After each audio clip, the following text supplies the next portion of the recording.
Bonjour bien-aimés, je suis très contente de vous retrouver aujourd'hui pour partager la parole de Dieu. Je suis le pasteur Julien Gomou et certains de mes enfants m'appellent affectueusement Mama Chouchou. Nous lisons dans le livre d'Ecclésiaste qui a été écrit par le roi Salomon, qui était un très grand sage et qui a certainement beaucoup de conseils très positifs à nous apporter par rapport à nos vies. Alors que dit-il? Dans Ecclésiaste chapitre 12, à partir du verset 1 jusqu'au verset 3, il est écrit « Jeune homme, réjouis-toi pendant les jours de ta jeunesse. Livre ton cœur à la joie pendant les jours de ta jeunesse. Marche dans les voies de ton cœur et selon le regard de tes yeux. Mais sache que pour tout cela, Dieu t'appellera en jugement. Bannis de ton cœur le chagrin et éloigne le mal de ton corps, car la jeunesse et l'aurore sont vanité. Souviens-toi de ton Créateur pendant les jours de ta jeunesse, avant que les jours mauvais arrivent et que les années s'approchent où tu diras « je n'y prends point plaisir ». Et pour terminer, nous allons lire dans le verset 9 où il est écrit « Avant que la poussière retourne à la terre, comme elle y était, et que l'esprit retourne à Dieu qui l'a donné. Vanité des vanités, dit l'Ecclésiaste, tout est vanité. » Alors, ce matin, nous allons pouvoir analyser ce petit passage biblique. Qu'est-ce que l'Ecclésiaste a bien voulu nous dire, lui qui a été un homme riche, un homme de succès, un homme d'autorité puisqu'il était roi. Mais voici les conclusions qu'il tire après avoir mené cette vie d'abondance, après s'être offert tous les plaisirs. Il dit « vanité des vanités ». Le plaisir que l'homme peut tirer de sa vie, c'est de servir l'Éternel. Il dit « bannis de ton cœur le chagrin ». Il y a diverses manières d'essayer de bannir le chagrin de son cœur. Aujourd'hui, beaucoup de personnes essayent de masquer le chagrin en allant se doper un peu, ou plutôt se droguer un peu, ou se soulager la conscience avec des alcools. Certaines personnes se retrouvent finalement piégées, embrigadées dans une vie qui ne leur fait pas forcément plaisir, mais dans laquelle ils se sont retrouvés tout simplement parce qu'ils recherchent la satisfaction, parce qu'ils recherchent les plaisirs de la jeunesse. La jeunesse a un temps bien aimé.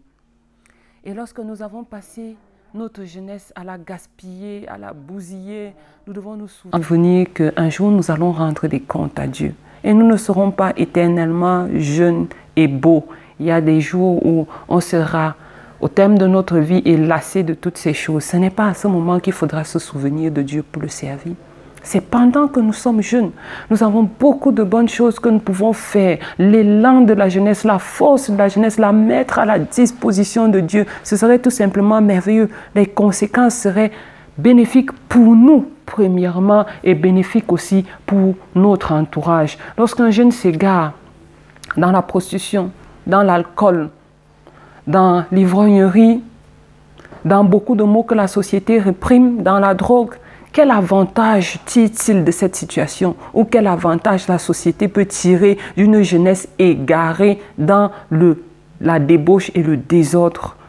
Non, il n'y a aucun avantage à gaspiller sa vie de cette manière. L'Ecclésiaste nous donne le conseil de nous souvenir de notre Créateur avant que la poussière ne retourne à la poussière, parce qu'il viendra un temps où nous devrons restituer cette tente charnelle que Dieu nous a prêtée, cette poussière que Dieu nous a prêtée, et nous allons la restituer, et nous allons restituer l'esprit qui est enveloppé dans cette poussière. Et cet esprit-là, comment le rendra-t-on au Seigneur? Est-ce que ce sera un esprit chétif, malade, souillé par le péché, souillé par les plaisirs charnels? Ou bien est-ce que ce sera un esprit restauré, renouvelé par l'Esprit de Dieu, renouvelé par l'œuvre rédemptrice de Jésus-Christ à la croix? Bien-aimé, si tu m'as bien écouté ce matin et si tu as bien écouté cette interpellation de la parole de Dieu, je voudrais t'inviter à dire un tout petit mot de prière, à renouveler ton engagement vis-à-vis du Seigneur, à prendre ce peu d'énergie, ce peu de force de ta jeunesse qui reste encore pour le mettre au service de Dieu.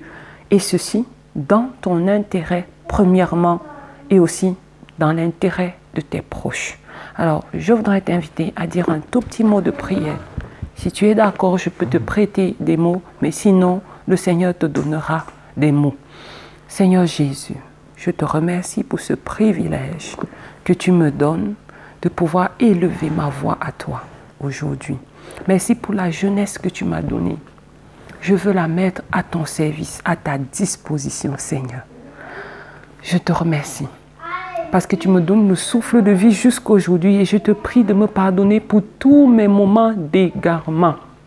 Je reviens à toi, mettre à ta disposition les talents que tu m'as donnés, les aptitudes que tu m'as données. Et je prie que tu me donnes la force et la grâce de me consacrer à toi, de vivre pour toi et de te restituer mon esprit dans un état de rédemption totale. Que l'œuvre de Jésus-Christ à la croix soit efficace pour restaurer mon esprit, pour le remplir de vie. Seigneur, donne-moi de trouver du plaisir dans ta parole et d'être vivifié par elle. Au nom de Jésus-Christ, nous avons prié. Amen. Je te souhaite une excellente journée, bien-aimée, et que Dieu te bénisse abondamment.